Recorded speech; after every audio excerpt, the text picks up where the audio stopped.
Shalom, everybody. I want to take this opportunity to welcome us all, wherever you are, to this online service. I have a word that the Lord has deeply impressed into my spirit, and the Lord opened my eyes to see the church in transition. I'd never seen it from this point of view, but I want to bring it across to us that there's something so divine that the Lord is doing in his church. He said that I will build my church and the gates of hell shall not prevail against it. And one thing that I want you to know, my brother, my sister, wherever you are, is that anything that has been divinely built attracts God's resources, God's protection, and God's provision. And I do believe that glory is generally the goal of life. So I'll pull from Haggai chapter 2 and verses 6. The Bible says, "For thus says the Lord of hosts, once more I will shake the heavens and the earth, the sea and the dry land, and I will shake the nations, and the desires of the nations shall come. And I will fill this house with glory." Now we need to understand that there is a shaking that has never been before in the land, in the air, and in the sea. There is a shaking that has not been brought by the devil, but this is a shaking that the Lord himself is bringing. And the Lord is saying that silver and gold is mine. In other words, much as the economies of the world has been shaken, but still silver and gold belongs to him.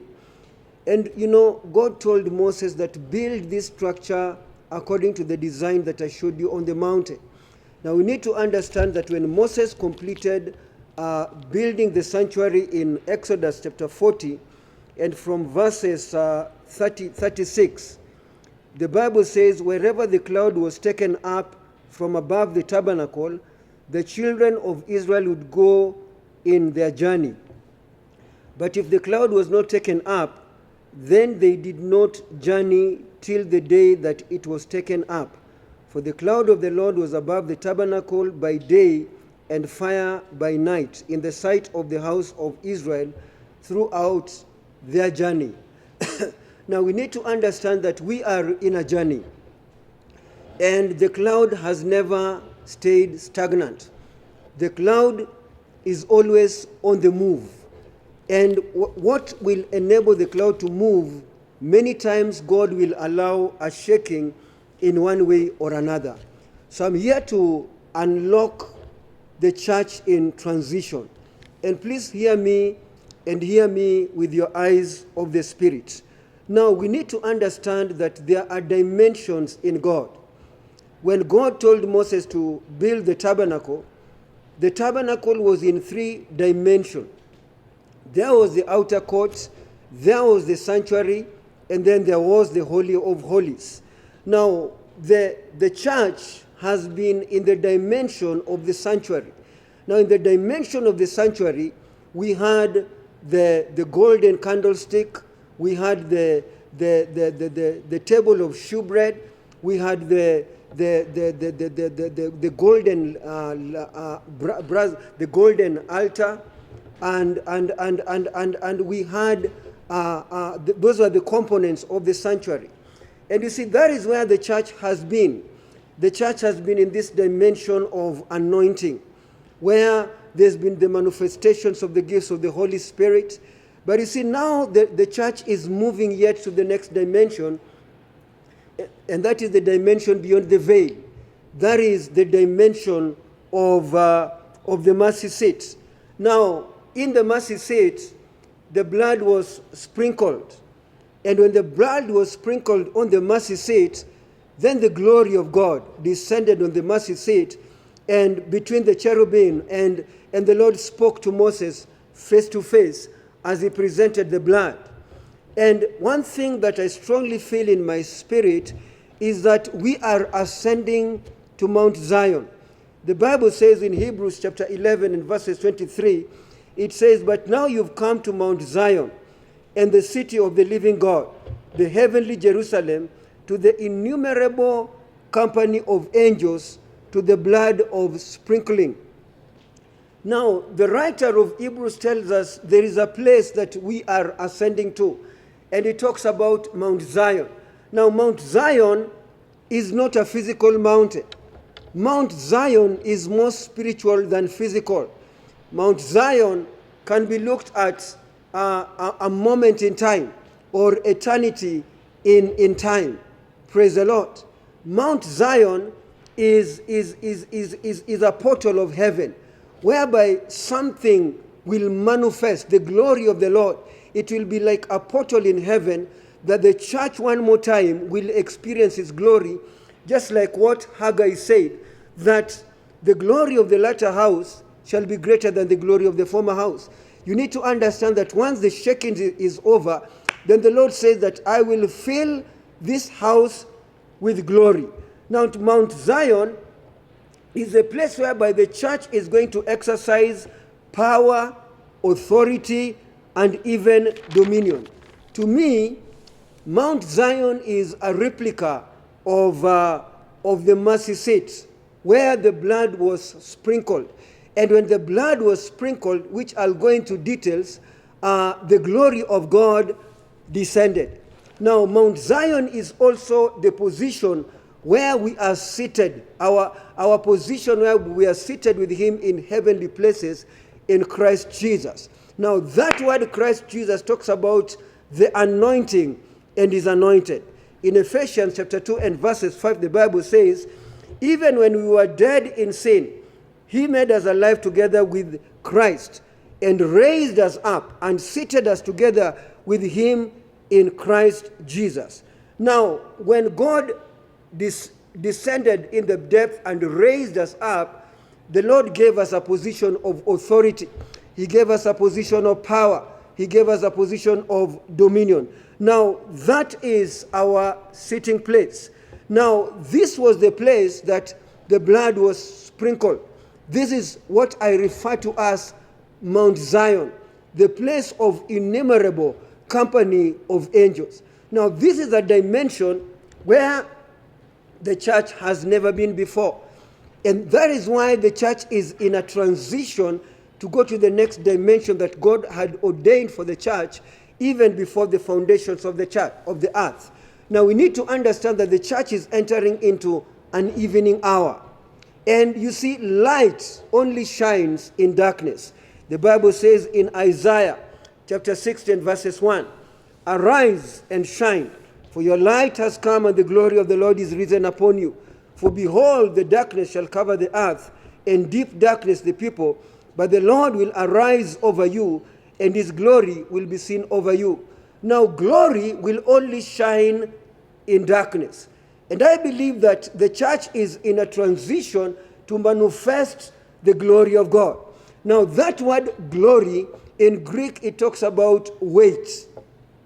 Amen. That word is also pulled out from the word kabod and doxa. Now, kabod talks about an influential position. Kabod talks about individual wealth. Kabod talks about honor. It talks about splendor. And it also talks about power. Now, the glory of God is going to be revealed in crisis. The epistle of John chapter 2 and verses 11, the Bible says this is the beginning of what Jesus Christ did in Cana of Galilee, and he manifested his glory. Now, here was a case whereby the wine was over, and there was going to be an embarrassment. But thank God, because the presence of Jesus Christ was in that particular place. And the Bible says that this is the beginning of what Jesus did in Cana.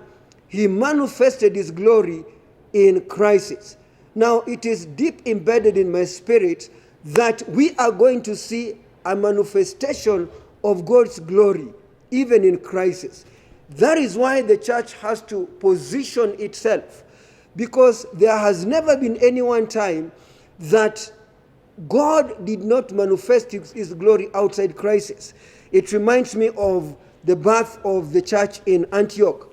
Now, the Antioch church is a symbolic of the 21st century church that is on transition. Now, this was a church that was birthed out of persecution. When persecution broke in the Jerusalem church, which was the headquarter church of the apostle.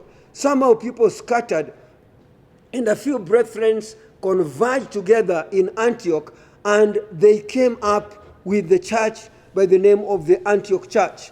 Now, the Antioch Church talks about the apostolic and prophetic church. To me, that is the model that the Lord wants to use in this end time to manifest his glory. Because in the Antioch Church, the Holy Ghost was the executive director. The Holy Ghost is the one that directed, gave instructions that separate unto me Paul and Barnabas for the work which I have called them. Now we need to understand that in this end time, the Antioch Church, or the apostolic and prophetic church, is going to take over its governmental mandates. The Bible says in Isaiah chapter 2 and verses 2, that it shall come to pass in the latter days that the mountain of the Lord's house shall be on top of other mountains, and shall be exalted above the hills. Now, we need to understand that the mountain of the Lord is not a physical mountain. This is a governmental position that the church is going to embrace its apostolic mandate. As I've said, in the dimensions of the Spirit, there are levels, there are dimensions. Jesus said that in my Father's house are many mansions. Now, Jesus was not just talking about physical mansions. The Lord was talking about governmental positions that the church was going to occupy in these last days. And let me tell you, ladies and gentlemen, the mountains which the Lord is talking about, Isaiah is talking about here, talks about the governance mountain, it talks about the family mountain, the media mountain, the art and entertainment, the education mountain, and also the religious mountain. Now we need to understand that the last battle is going to be a battle to take over the mountains. Now, when God directed Israel to go to the promised land, it was not a land that was idle. It was a land that was occupied by giants. Hallelujah. And when these giants occupied the land, then it was not going to be their battle. It was not going to be the battle of Israel, but it was going to be the battle of the Lord. And that is why it is very important that as we position ourselves to occupy the mountain of the Lord, we need to understand that each mountain has been occupied. For instance, the education mountain is occupied by the Amorites. I'll go into details. The media is occupied by the Hittites. The economic mountain, the Canaanites. The religious mountain is occupied by the Perizzites. And I would go on and on and on and on. Now we need to understand that if the church is going to move to the next dimension, then there has to be a shift in our strategy for warfare. We need to understand that we are entering into a dimension that we have never been. And that is the dimension of not just casting demons here and there, but it is a dimension of taking occupation of what God ordained for us, our inheritance. Hallelujah. That God ordained for us before the foundations of the earth. Paul, by revelation, says in Ephesians chapter 6 and verses 10, finally, brethren, be strong in the Lord and in the power of his might. Put on the whole armor of God, that you may be able to withstand against the schemes of the devil. For we do not wrestle against flesh and blood, but against principalities, against powers, against spiritual hosts in heavenly places. Now, my brother, my sister, we've got to choose our battle. We've got to choose the battle that we are fighting in this end time. When Jesus Christ was heading towards the cross, Peter decided to fight for him, and he cut off the ear of a Roman soldier. And let me tell you, that was not Peter's battle. It was the battle for redemption of souls. That it was only the Lord Jesus Christ, the Son of the living God, that had the ability and power to redeem mankind by dying on the cross. We need to choose our battle. Don't fight a battle that does not belong to you. The battle belongs to God. The Bible says, be strong in the Lord. Before we can engage, even to begin to partake of the mountains, we need to be strong in the Lord and in the power of his might. In other words, we need to strengthen our spiritual man, so that we are not depending on our own natural ability, but we are depending on the Lord. Because the scheme of the enemy in these last days, he is using the power of accusation. The Bible says in Revelation chapter 12 and verses 10, then I heard a loud voice saying in heaven, now salvation and strength and the kingdom of God and the power of Christ have come. For the accuser of the brethren who accusing them before the Father is cast down. And they overcame him by the blood of the Lamb and by the word of their testimony, and they did not love their lives until death. Now, this end time battle is going to be a very, very intense battle. And that is why Paul, by revelation, tells us to put on the whole armor. We are not fighting against flesh and blood. As the church is in transition to the promised land, then we need to understand the schemes or the wills or the strategies of the enemy. Now we need to understand that in Mount Zion, as I said, there is a jurisdiction system in heaven. There is a legal system in heaven which the devil understands so well, because he was part of this particular jurisdiction system. Remember the time the sons of men are gathered before God, and the Satan also came. The Lord asked him that, where are you from? And he said that I've been roaming to and fro all over the world. Now the devil was roaming through and fro all over the world to collect evidence against humanity, evidence against Job. And that's why God asked him that, have you noticed my servant Job, a righteous man, a man that fears God? There is nobody like Job. And God, the devil told God that Job does not fear you for nothing, because the devil had evidence. The devil knows the authorities that operate in Mount Zion. And Mount Zion can also be a replica of the courts that are in heaven. Now, for the enemy to defeat you or to bring an accusation or to bring evidence against you, then he has to ensure that he has schemes. He has ways that he can capture you. Let me tell you, beloved, something like bitterness is a principality. And if the enemy can throw bitterness in you, then he will bring some other spirits like anger. He will bring in unforgiveness, resentment, unforgiveness. And once they get hold of you, then he can accuse you before God. Because God can never be in the same house with the devil. Now, in the jurisdiction system or the legal system of heaven, we have authorities. One of the authorities in the legal system of heaven is God, who is our Father and is also a judge. We have the authority of Jesus Christ, that he is our mediator, he is the high priest, he is a good shepherd, and he is the King of kings and the Lord of lords. In Mount Zion, we have the authority of the books of destiny. In other words, if the enemy wants to accuse you, then he knows exactly what was written in your books of destiny. And when I talk about the books of destiny, I talk about the book of life, the book of remembrance, the book of tears, the book of the flying scroll, the book of life. Now, there are things that have been written about you that have been coded, and they've been locked up in your books of destiny. And that is why Paul was telling Timothy that for you to wage a war, he said to Timothy in 1 Timothy chapter 1 and verses 16, This charge I commit unto you, son Timothy, according to the prophecy made concerning you, that by them you may wage a good war.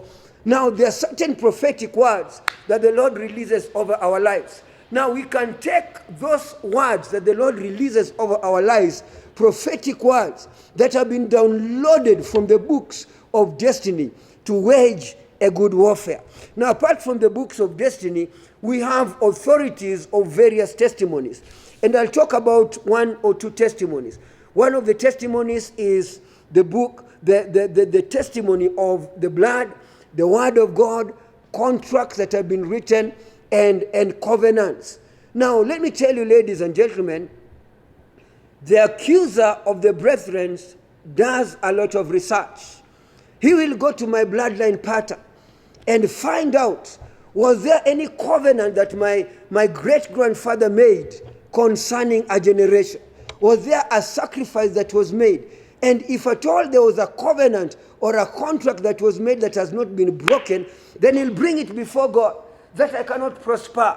I cannot break forth in life. I cannot occupy the economic mountain. Why? Because of that legal contract that was made on my behalf.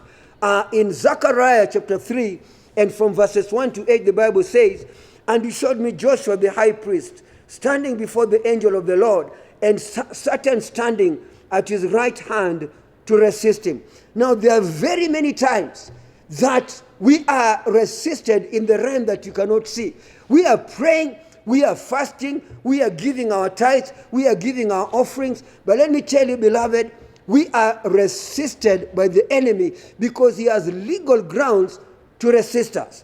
Now, we need to understand that when divine authority is violated by us in according to the word of God, then the enemy has a legal right to lock our souls in a satanic cell. The Bible says in Psalms chapter 142 and verses 7, "Bring my soul out of prison that I may praise your name." In other words, your soul can be locked up in a satanic prison. The Bible says also in Psalms 124 and verses 7 that our souls have escaped as a bird from the snares of the fowler. The snare is broken and we have escaped. Now, your soul is your mind. Your soul is your emotion. Your soul is your will. Your soul is your imagination. Your soul is your decision making. Now, your soul can be captured and locked up in a satanic cell.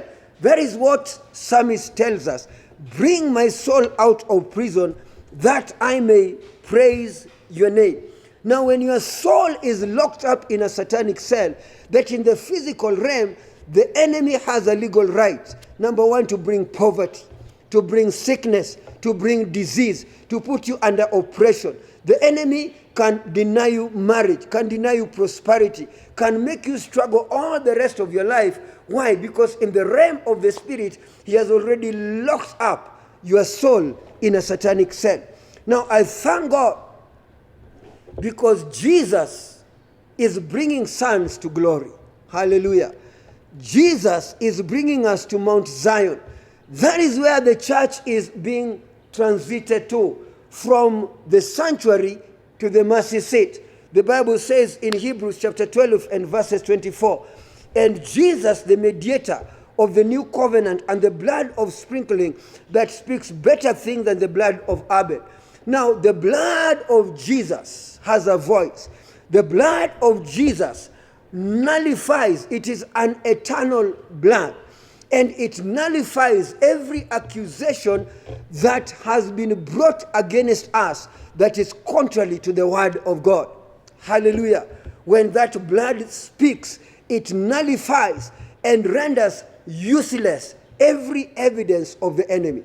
But you know, my brother, we've got to confess. Our tools, what we have is the power of confession and the power of repentance. In Colossians chapter 2 and verses 13, the Bible says, "And you being dead in trespasses and uncircumcision of your flesh, he made you alive together with him, having forgiven all your sins, having wiped out the handwritings of requirements that was against us, and he took it out of the way, nailing it to the cross.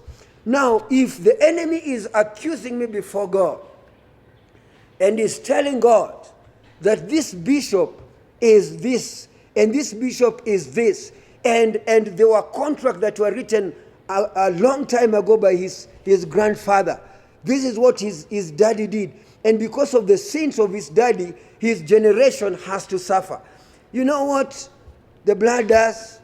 The Bible says, Jesus, once I confess my sins and I agree that what the accusation is true, but I repent and I confess, the blood automatically begins to speak on my behalf, and it cancels every handwriting and ordinances that have been written against me that is contrary to the word of God. Hallelujah to Jesus. I thank God because Jesus Christ introduced the blood in the new covenant. In John chapter 6 and verses 48 to 54, Jesus tells us something, and he says, most assuredly I say unto you, unless you eat the flesh of the Son of Man and drink his blood, you have no life in you. In verses 54 it says, whoever eats my flesh and drinks my blood has eternal life.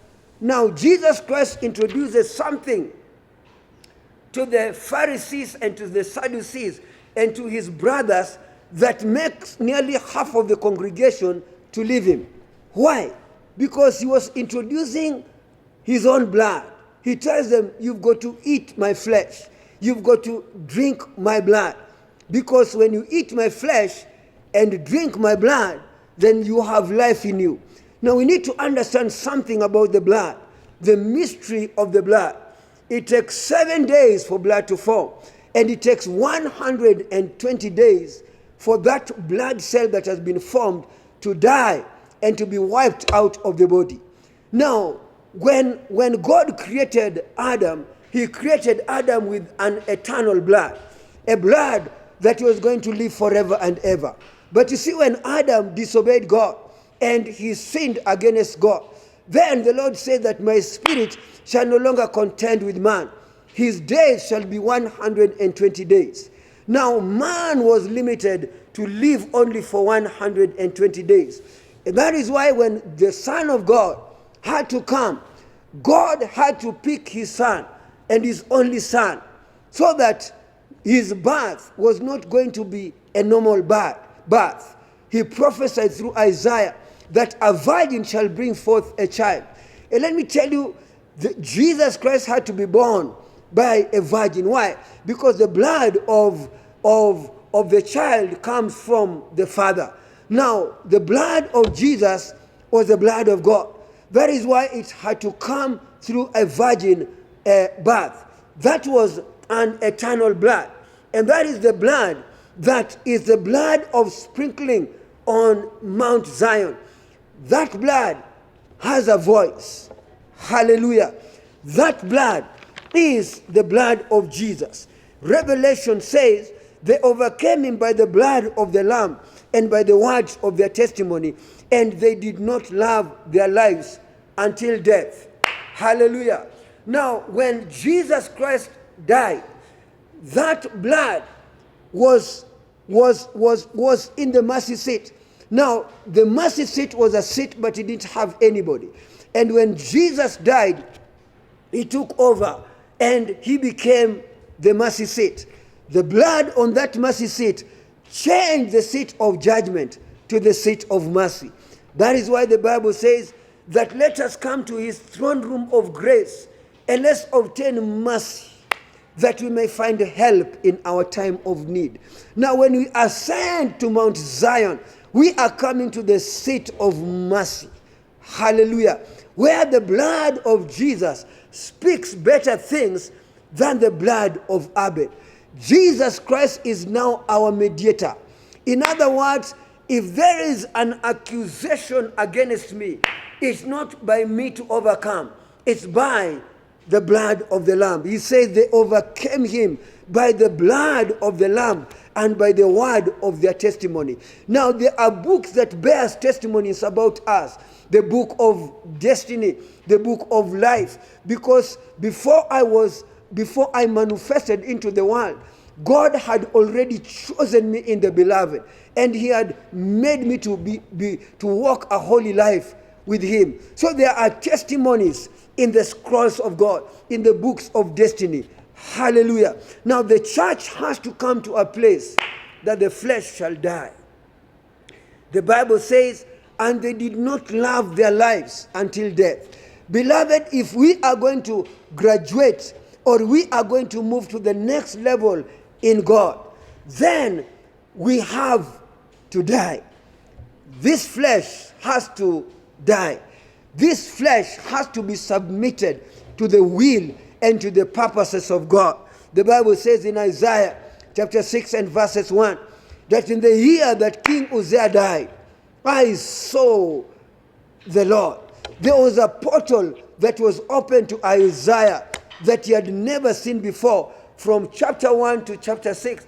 But it says when somebody was removed out of his life, then there was a death of Uzziah. Isaiah saw the Lord. And beloved, we are coming to a time that the church has to see the Lord. We've got to see the King of Kings and the Lord of Lords. The church is in a transition that it has never been before. The church is moving from the realm of just anointing to the realm of glory. The church is moving from the realm of just blessing to the realm of the manifest presence of the Shekinah glory of God. And that dimension will require the death of flesh. Paul says that I am crucified with Christ, and it is no longer I that liveth, but Christ liveth in me. So it is very, very important that we've got to go to a time of fasting and praying. Let's kill the flesh. Let's subject this flesh to the desires of the flesh, the lust of the eyes, the lust of the flesh, and the pride of life. Let's crucify the flesh. Let's embrace the blood. Jesus gave us a commission concerning the Holy Communion.